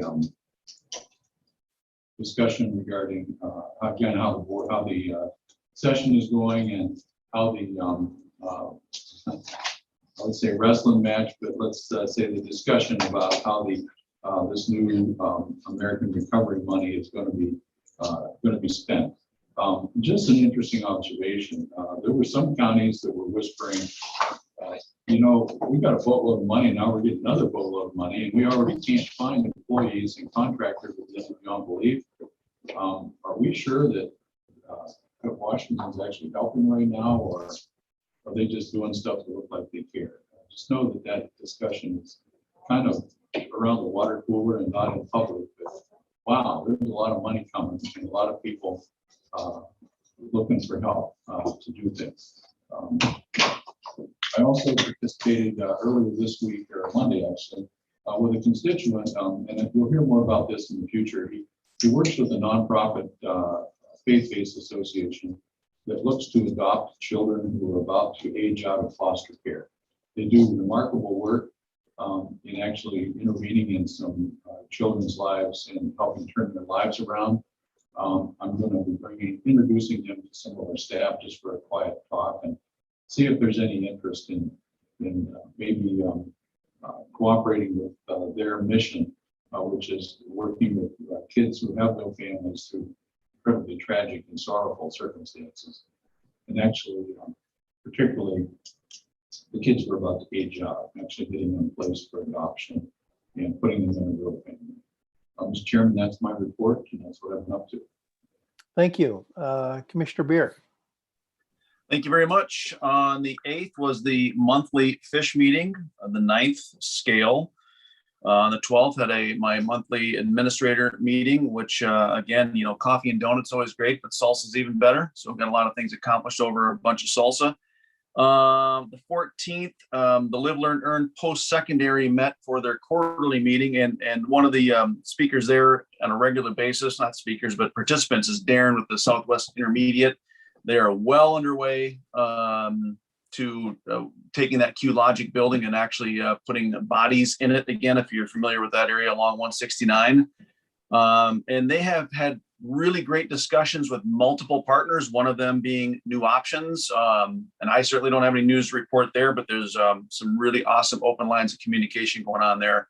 And that building probably is going to be a collaboration center. There's just a lot of partnership things, conversations going on. So stay tuned for more information there. And then also as part of that, we know Shakopee with their innovation centers, I don't know if they've 2 or 3 times, I think they've submitted for a grant. But Congresswoman Angie Craig is now asking for some information with all these Biden bucks floating around, as was mentioned. So more information to come on Shakopee's Innovation Center.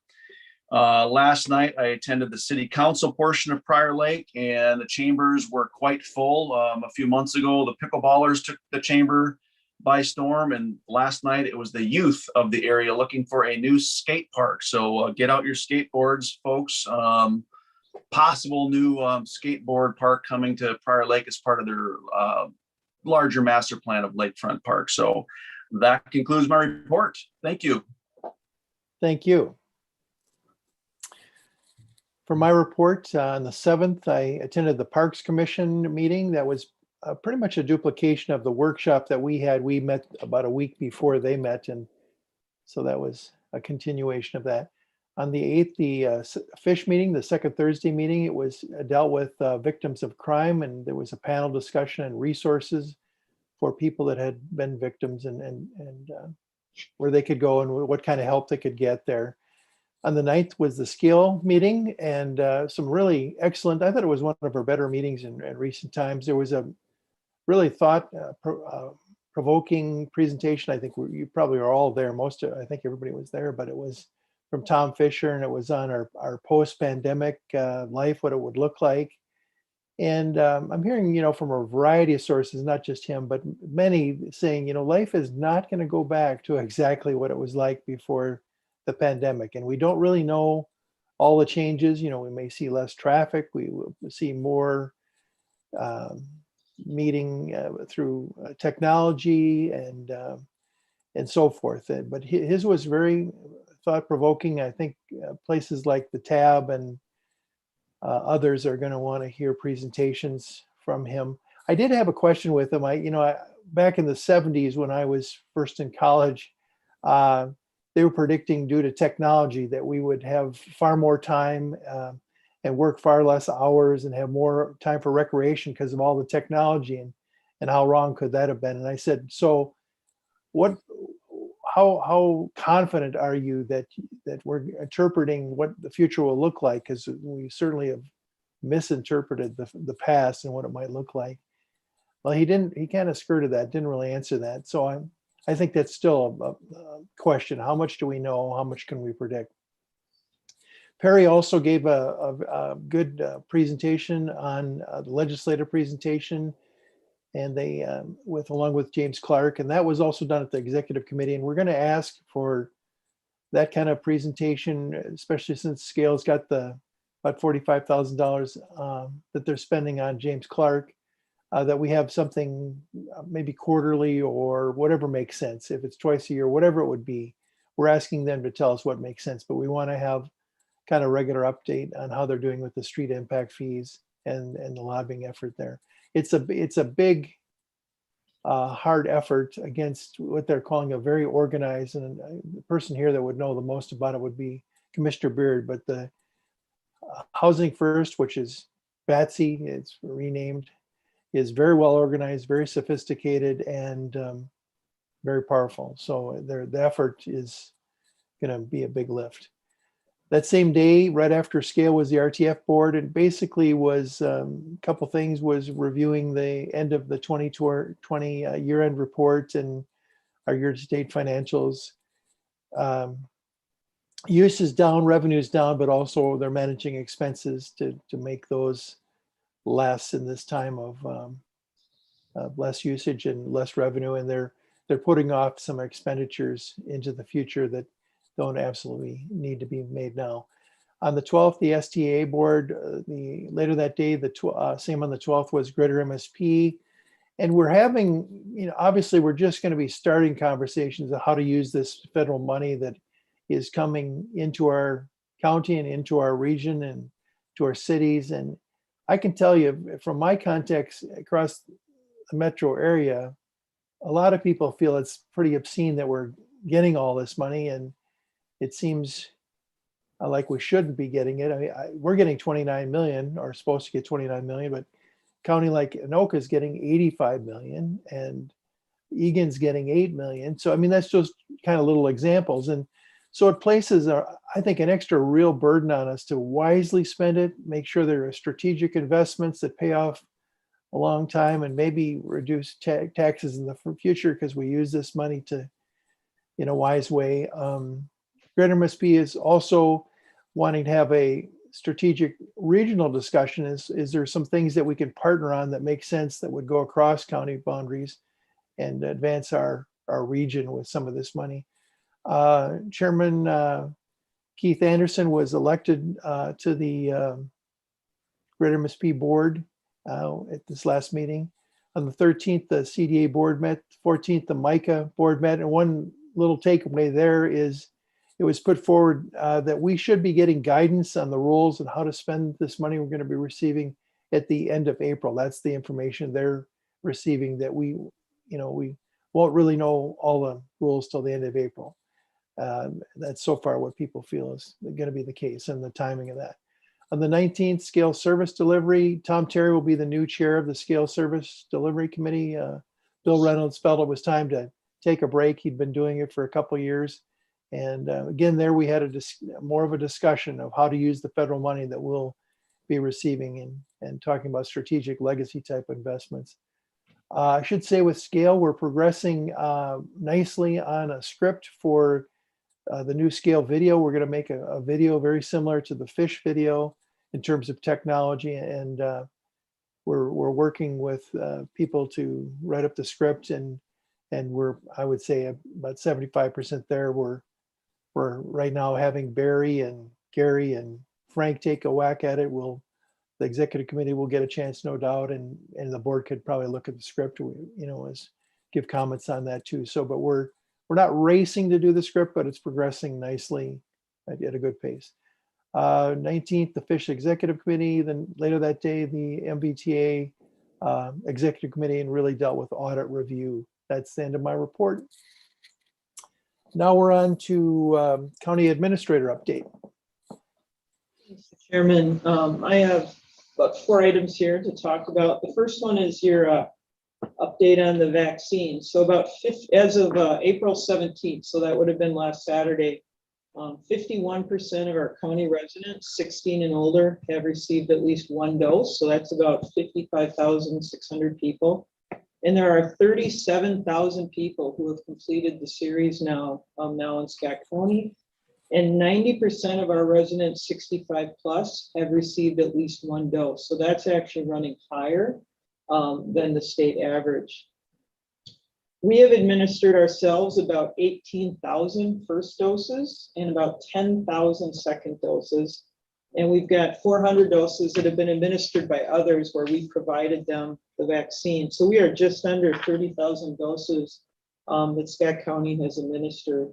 This week, we have 2 clinics moving forward that are specifically for our youth, 16 to 18 years old here in the high schools. We are doing this in partnership with the SMSC, so we're very thankful for the clinic on Wednesday.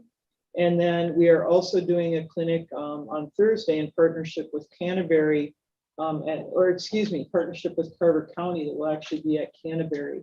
So those are 2 to help with the high schools and to try to keep kids in school. They'll be receiving the Pfizer vaccine. We also have 2 large clinics this week, again, out at the Expo Center. One is on Wednesday, 2,000 second dose vaccines, about 1,950 people.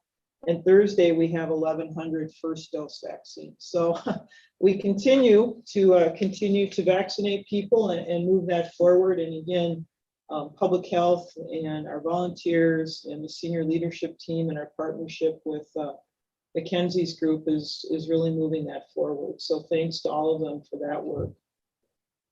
An update on this building, you know, everybody that was going to move has been moved now. I think the attorney's office was one of the last ones to move last week. They have started to tear out some of the things we need to do in the Government Center East, and then that'll be followed at the Justice Center. But one of the things that's yet to be done is the parking lots here need to have their final list of pavement put on, several of them. And then also parking lot A, which is the large lot just to the west here of the Government Center West, will actually also go under construction. It's going to take several weeks to repair some concrete and remove mill and overlay on the parking lot. So we will have some public notices that go out, but around May 1st, it is going to be a lot harder to find parking here as parking lot A goes under construction. We are going to encourage telecommuting for as many of our employees as we can as well during that time. And at the same time, then we are preparing to open up for appointments in Health and Human Services and those places, probably targeting that middle of June, June 14th, based on our discussion yesterday at the cabinet. So there'll be more to come on that as we continue to move forward and monitor what we can do for the CDC and the state guidelines as well. The third item is the Workforce Development Center. A couple of you hit on that. That is out for advertisement. It'll be advertised for 3 weeks with quotes due for the purchase of that. We have a date where people can go and visit the building to see it prior to providing a bid on that. We do not, again, have to take any of those if we don't feel it meets what our expectations are. So there'll be more to come on that sometime in the middle of May. We have had very good communication per your direction on this whole Workforce Development Center with the CAP agency and the Southwest Metro Schools. Per your direction, I think we are close to an agreement between New Options PROAC and the Southwest Metro Schools to have them utilize part of that building, as Commissioner Beer referred to, and as well as the CAP is closing on their new building next week. And so Danny and Jeannie Anderson and folks have been working through that agreement so that we can move that forward. So there's a lot of activity about moving people at the Workforce Development Center. And then finally, you also, several of you touched on those ARP funds. We're anticipating on what we've been told that we will be getting some direction from the Treasury Department that week of April 26th, as Commissioner Ulrich referred to, towards the end of April. And we would anticipate having some type of work session with you on that towards the end of May or early June to get your input and guidance once we understand what some of those rules are. So yeah, lots of things going on here as we've continued to move into this building and work on these other priorities that we have. So that's the end of my report. Just one question, if I could ask. On the clinics, are they limited now to just Scott County residents, or can people that work in Scott County get in on those clinics? It's my belief that people that work in Scott County are also eligible for those clinics. We were told we could not specifically limit them at one point. I think we do advertise for a portion of the time for Scott County, and then we open up other hours for other folks that want to sign up. Okay. Any other questions anybody has? Thank you for that report. We're on to the item I have forgotten a couple times, or at least once, is the attorney-client meeting, item 10, recess potentially for attorney-client meeting. Thank you, Mr. Chair. We do not need to meet. All right. Thank you. Next would be a motion to adjourn, but I'll refer to what we're doing next. Before we do that, we're going to be meeting in a workshop on the following topics: transportation sales tax, watershed, one plan, and a first quarter fiscal update, and the Shakopee Riverfront Cultural Trail. Those are the 4 items in our workshop. Now we'll take a motion to adjourn. So moved. We have a motion and discussion, motion and a second. Any discussion? Yes, Mr. Chair, I believe after this meeting, prior to those workshop items, we do need to convene the ditch board meeting. Oh, Announce that. okay. All right. Okay, no more discussion. JJ, will you take the roll? Commissioner Wagner-Brecky. Aye. Commissioner Wolf. Aye. Commissioner Beard. Aye. Commissioner Beard. Aye. Commissioner Ulrich. Aye. We're adjourned. Thank you. Okay, I don't have the ditch board materials here before. Very short. We're just going to convene and approve minutes and hear from Cindy. We're not going to be setting a public hearing as we thought we would. So if you just call it to order, it's really just approve minutes and then let Cindy talk. Oh, okay, here we go. All right, well, we'll convene the ditch board meeting for April 20th, 2021. And our first item of actual business on that would be to approve the minutes of February 16th. Do we have a motion to approve the minutes? So moved. Second. We have a motion and a second. Any discussion? No discussion. JJ, will you take the roll? Commissioner Wagner-Brecky. Aye. Commissioner Wolf. Aye. Commissioner Beard. Aye. Commissioner Beard. Aye. Commissioner Ulrich. Aye. Motion carries. We're on to item 3.1, which is to set a public hearing for 8 a.m. on May 4th to hear the engineer's report for maintenance needs concerning county drainage ditch number 10. That would be. Board members, Mr. Chair, members of the board, I would like this item pulled. Cindy, not being an engineer and probably not understanding the true process, we have a performance issue here with me in that I was a little bit aggressive in trying to get this done. When I was told that we were going to be getting in the requests or the submissions last Friday, I quickly set this meeting so that we could continue this process for those members that are benefited owners along that ditch. In receiving the submittals, actually the request that we got is what these engineering companies would actually charge us for the work for them to prepare the report, which is going to take a few months for them to do all the discovery and look at some of the underlying information that we have on this ditch 10 of work that's been done previously.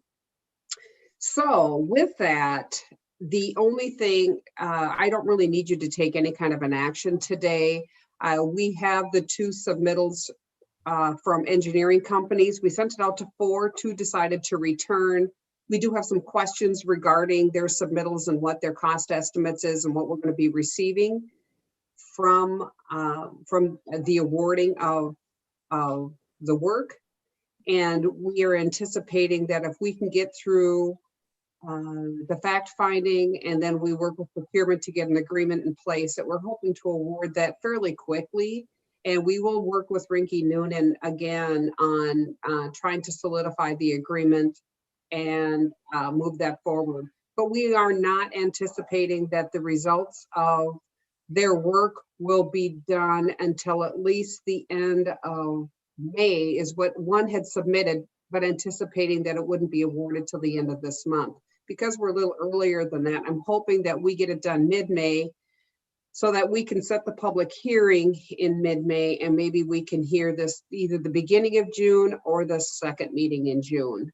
So that's where we're at. Actually, the responses that I got were not on the fact findings, but actually on the proposal for them to do the work and get you the engineer's report.